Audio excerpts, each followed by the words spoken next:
Bismillahirrahmanirrahim. Assalamualaikum warahmatullahi wabarakatuh. Alhamdulillahilladzi khalaqal mauta wal hayata liyabluwakum ayyukum ahsanu amala. Asyhadu an la ilaha illallah wahdahu la syarikalah wa asyhadu anna Muhammadan abduhu wa rasuluh. Allahumma shalli wa sallim wa barik ala sayyidina Muhammadin wa ala alihi wa ashabihi ajma'in, amma ba'd. Ibu bapak hadirin wal hadirat, para jamaah salat duhur yang dirahmati Allah, puja dan puji syukur kita panjatkan, kita persembahkan kehadiran Allah Subhanahu wa Ta'ala yang atas limpahan rahmat dan karunia-Nya, alhamdulillah, pada siang hari yang cerah ini kita telah diberikan berbagai macam kenikmatan, baik nikmat kita bisa berjalan, bisa bernapas, bisa melihat pemandangan yang indah, bisa juga menikmati makanan minuman yang lezat, bisa juga kita diberikan kemampuan oleh Allah Subhanahu wa Ta'ala untuk dapat menunaikan kewajiban kita bersama, yaitu melaksanakan ibadah salat duhur berjamaah di masjid yang dimuliakan oleh Allah Subhanahu wa Ta'ala. Salawat dan salam mudah-mudahan senantiasa dilimpah curahkan kepada junjungan kita Kangjeng Nabi Muhammad sallallahu alaihi wasallam, juga kepada keluarganya, kepada para sahabatnya, para tabi'in, dan kepada seluruh umatnya yang senantiasa setia mengikuti jejak langkahnya sampai akhir zaman. Hadirin wal hadirat, para jamaah yang dirahmati Allah, di dalam Al-Quran surah Bani Israel ayat 70, Allah Subhanahu wa Ta'ala menginformasikan, memberitakan, menyampaikan kepada kita semua dengan kalimat A'udzubillahi samil alim minasyaitonir rajim. Bismillahirrahmanirrahim. Walaqad karramna bani adama wa hamalnahum fil barri wal bahri wa razaqnahum minat thayyibat wa faddalnahum ala katsirin mimman khalaqna tafdila. Walaqad karramna bani Adam, sungguh kami telah memuliakan anak keturunan Adam. Kami di sini maksudnya Allah Subhanahu wa Ta'ala telah memuliakan anak keturunan, anak cucu Kangjeng Nabi Adam. Dengan kalimat ini bahwasanya Allah menjelaskan bahwa kita semua manusia itu adalah keturunan Nabi dan keturunan Rasul. Oleh karena itu pastikan dan jangan ragu-ragu bahwasanya kita semua ini adalah keturunan Nabi, keturunan Rasul, duriah Nabi, duriah Rasul. Bukan keturunan siapa-siapa. Dan bukan hanya satu kelompok, dua kelompok yang keturunan Nabi itu. Tapi kita semua manusia yang lahir ke alam dunia ini adalah anak cucu keturunan Nabi dan Rasul. Ini harus kita pastikan, harus kita yakini, harus kita sadari. Supaya bagaimana? Yaitu supaya kita bisa menjaga marwah, martabat, kedudukan, kehormatan, kemuliaan nenek moyang kita, yaitu Kangjeng Nabi Adam alaihi salam. Bisa diibaratkan, diumpamakan apabila kita punya orang tua kita yang baik, orang tua kita yang terhormat, orang tua kita yang mulia, maka kita sebagai anaknya harus menjaga martabat, harkat, kedudukan, kehormatan, kemuliaan orang tua kita. Jadi oleh karena itu kita sebagai anak keturunan Adam harus bisa menjaga, memelihara diri dari ketercelaan perbuatan, daripada kehinaan. Di sisi lain, di ayat lain Allah menjelaskan juga bahwasanya laqad khalaqnal insana fi ahsani taqwim. Sungguh benar-benar Allah Subhanahu wa taala telah menciptakan kita semua dalam bentuk yang sebaik-baiknya. Oleh karena itu kita harus menjaga diri ya dari hal-hal yang tercela. Jangan sampai Allah kemudian menjelaskan summa radadnahu asfala safilin, kemudian nanti ada manusia yang dicampakkan ke dalam tempat yang paling rendah. Illal ladzina amanu wa amilus sholihat, kecuali orang yang beriman dan beramal soleh. Jadi hadirin rahimakumullah, manusia yang lahir ke alam dunia ini ada yang iman, ada yang kufur, ada yang baik, ada yang buruk, ya. Ada yang soleh, ada yang durhaka. Nah, oleh karena itu dari penjelasan ayat ini dimaksudkan bahwasanya kita harus menjadi bagian dari manusia yang terhormat, bagian daripada manusia yang mulia, ya. Karena memang kenapa ada manusia yang durhaka, yang kufur, yang maksiat, yang musyrik? Karena sebab jelas Allah telah menciptakan dua tempat di akhirat nanti, yaitu surga dan neraka. Tentu kita yang hadir tidak menghendaki ya, akan kita terjerumus kelak di akhirat menjadi penghuni neraka.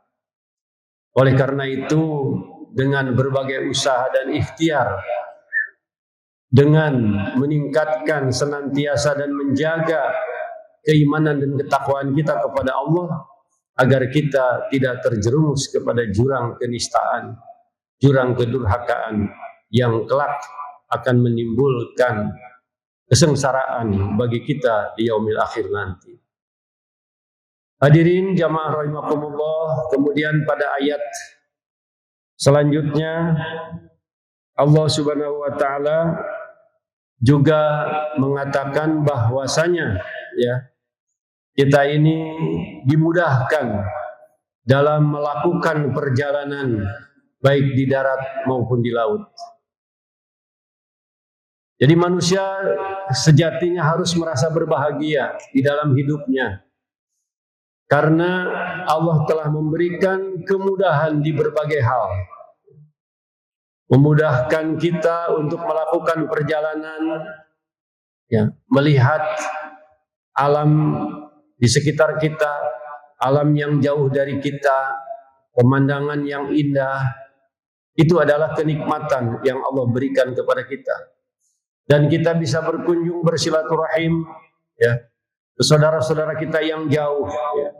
Juga kita bisa melihat ya, alam yang indah di berbagai belahan bumi ini, dan Allah mudahkan ya, perjalanan kita baik di daratan maupun di lautan dan juga di udara.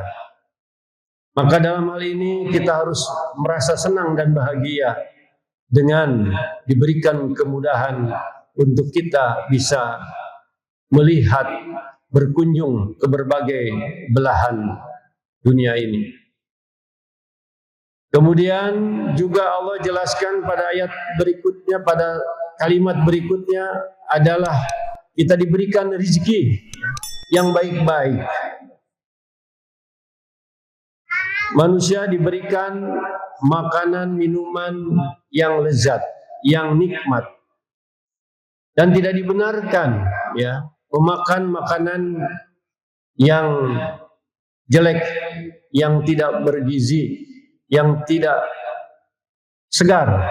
Tapi manusia diberikan oleh Allah makanan, minuman yang baik-baik, yang segar-segar, yang halalan thayyibah. Tetapi hadirin rahimakumullah, kita kadang-kadang tidak masuk nalar kita. Masih banyak di antara manusia yang memang Allah sudah sediakan makanan yang begitu melimpah, yang banyak, yang halalan thayyiban, tapi masih banyak juga ya yang mencoba-coba atau yang membiasakan diri untuk memakan makanan yang haram, minuman yang haram, dan juga makanan yang tidak bergizi, makanan yang sudah usang dan lain sebagainya. Bagi kita, ya, hal itu tidak dibenarkan, ya, karena kita adalah manusia yang dimuliakan oleh Allah Subhanahu wa Ta'ala. Jadi oleh karena itu, pilihlah makanan yang halalan thayyiban dan juga bergizi, berprotein yang baik, yang menyehatkan ya, tubuh kita. Kemudian Allah Subhanahu wa Ta'ala pada kalimat berikutnya juga menjelaskan tentang bahwa kita manusia adalah diunggulkan dari makhluk-makhluk yang lainnya. Dari makhluk yang ada, kita adalah manusia paling unggul.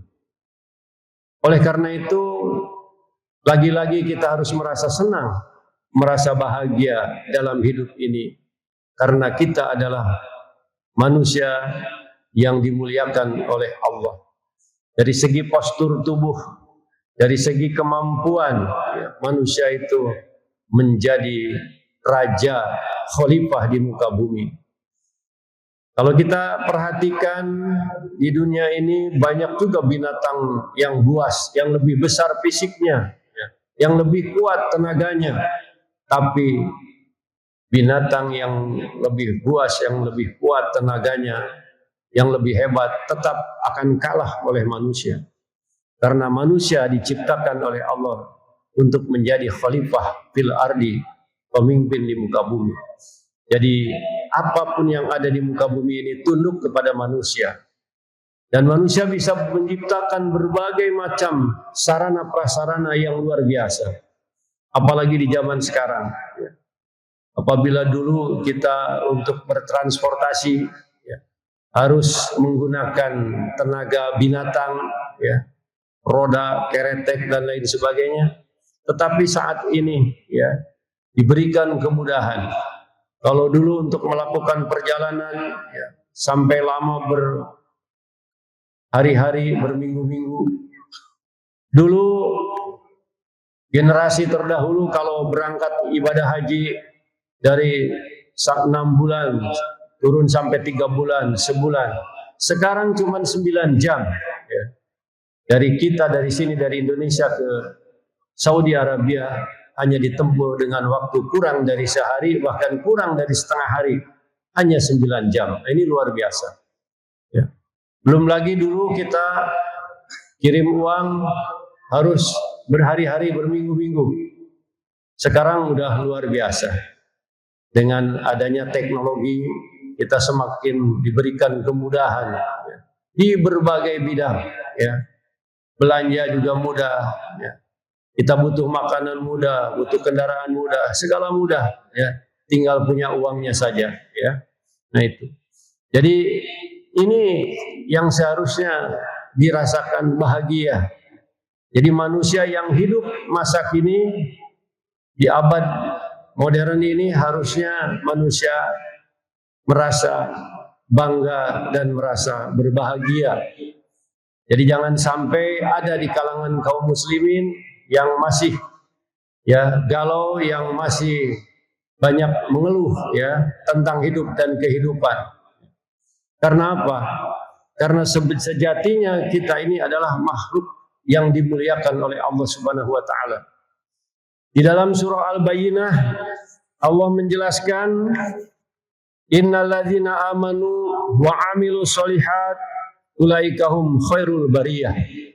Sesungguhnya kalau kita benar-benar iman dan juga diikuti dengan melakukan amal kebajikan, amal soleh, maka mereka, kata Allah, adalah kita ini termasuk sebaik-baik makhluk.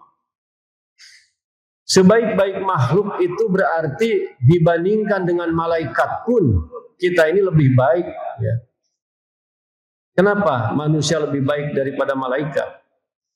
Tapi tentu manusianya manusia yang mana? Ya. Yaitu manusia yang beriman dan bertakwa kepada Allah Subhanahu wa taala, itu memiliki kedudukan yang tinggi di sisi Allah Subhanahu wa taala. Khairul bariyah, sebaik-baik makhluk. Ya. Sehingga ketika Rasulullah berangkat Mi'raj ya ke langit ketujuh, malaikat pun tidak diberikan kewenangan untuk bisa berjumpa dengan Allah di Sidratul Muntaha. Hanya Kangjeng Nabi Muhammad lah yang bisa berjumpa dengan Allah di Sidratul Muntaha untuk ya menerima perintah sholat yang tadinya 50 waktu menjadi 5 waktu.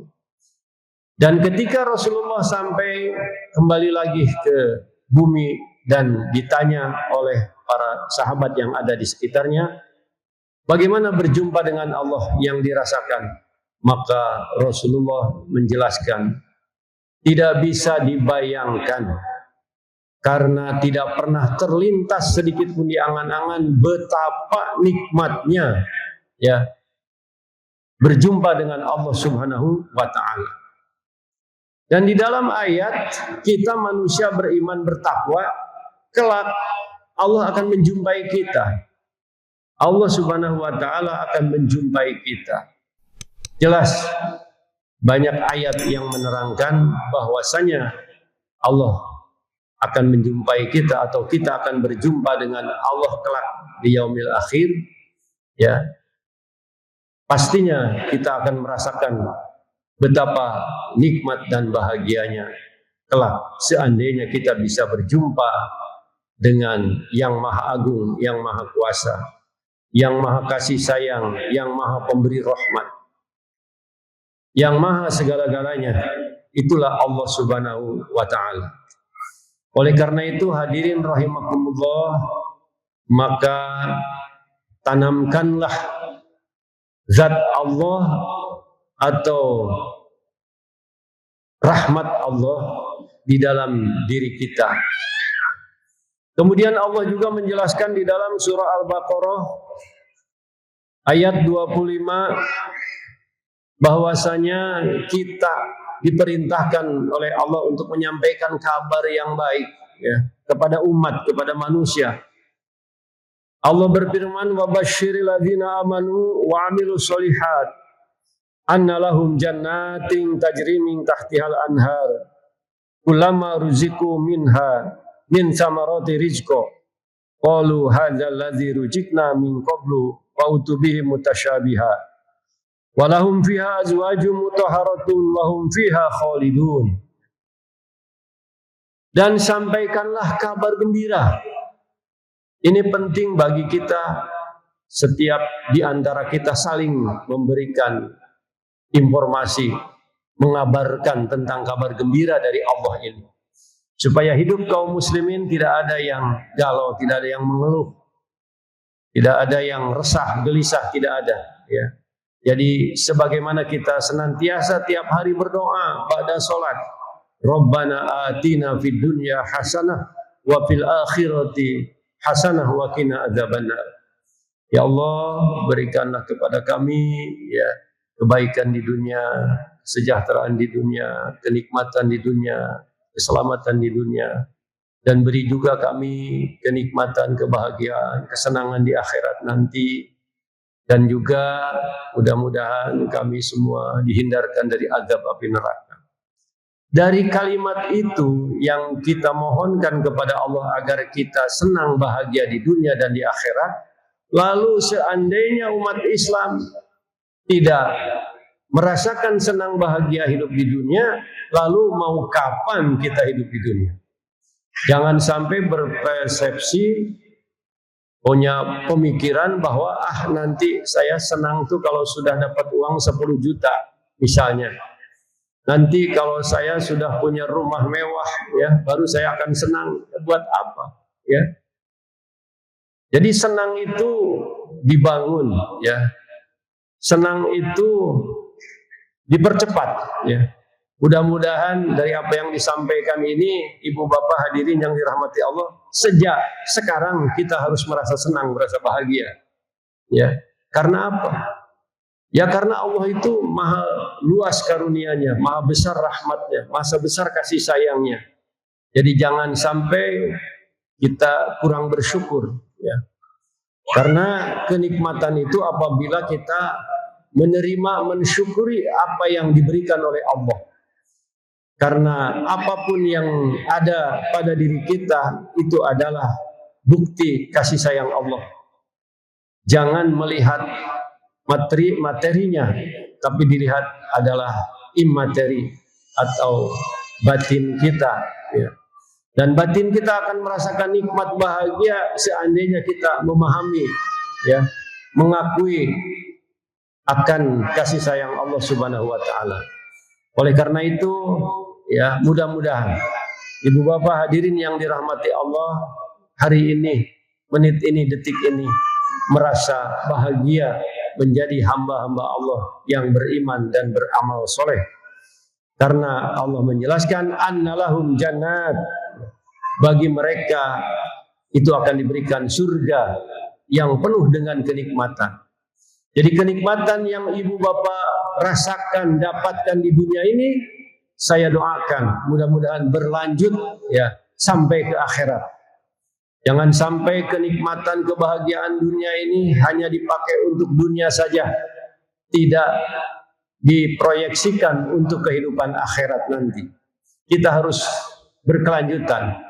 Kenikmatan kebahagiaan harus dari sejak sekarang sampai datang kematian, sampai alam kubur, sampai alam akhirat, kita harus merasa bahagia.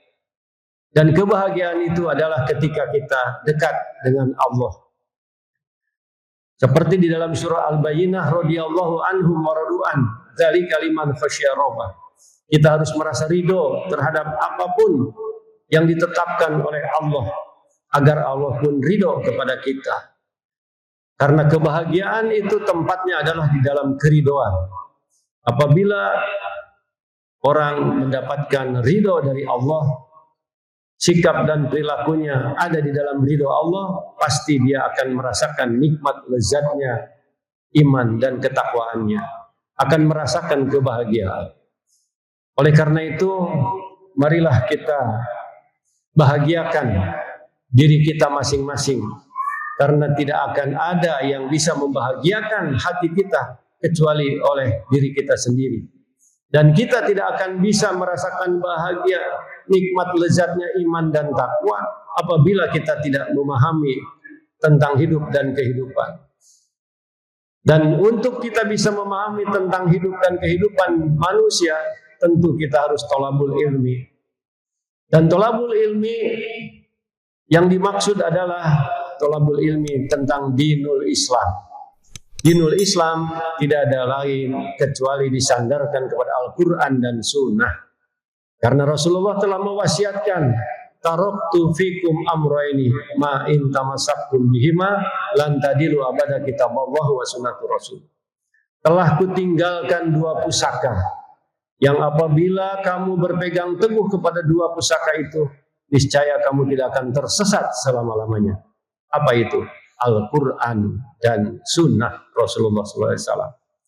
Hadirin rahimakumullah, kemudian di antara yang dijelaskan oleh Rasulullah, ada 4 golongan manusia yang dirindukan oleh surga.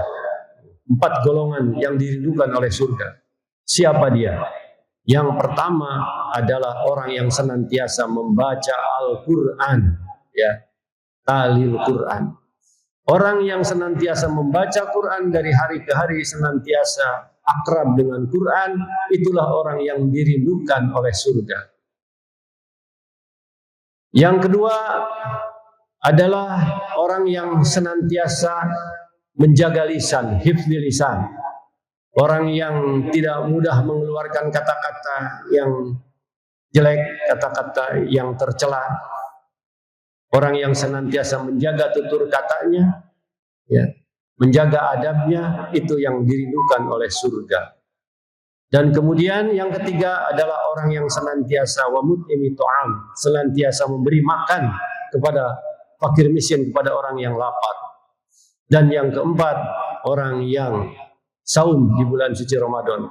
Itulah Nabi menjelaskan kepada kita 4 golongan manusia yang dirindukan oleh surga, yaitu orang yang senantiasa membaca Quran, yang kedua orang yang menjaga lisan, dan yang ketiga orang yang senantiasa memberi makan kepada orang yang lapar, dan yang keempat adalah orang yang saum di bulan Ramadan.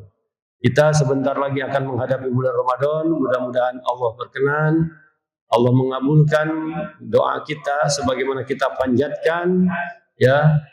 Allahumma barik lana fi Rajaba wa Sa'bana wa balighna Ramadana wa hasil maqasidana. Mudah-mudahan kita sampai kepada bulan suci Ramadan dan kita dapat menunaikan ibadah Ramadan sehingga berhasil dari maksud yang dituju oleh kita, yaitu kita menjadi hamba-hamba Allah yang beriman dan bertakwa.